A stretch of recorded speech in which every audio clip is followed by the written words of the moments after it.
Hey guys, in this video, I will show you how to withdraw from your watch-only wallet on Trust Wallet. Alright, let's begin. First, open the Trust Wallet app to view all your available wallets. If you encounter any issues, close the app and uninstall it. After that, go to the Play Store or App Store and download Trust Wallet again.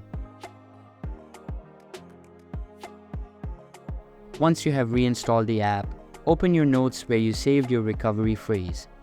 Use this phrase to log back into your Trust Wallet account. This step is crucial for accessing your funds. After logging in, navigate to your watch-only wallet. From here, you can initiate the withdrawal process.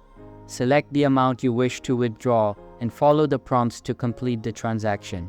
It's important to ensure that you have entered all necessary details correctly to avoid any issues during the withdrawal process. So that's basically how you can withdraw from your watch-only wallet on Trust Wallet. And that's it for this video. If you find this helpful, consider subscribing and giving this a big thumbs up. Thanks.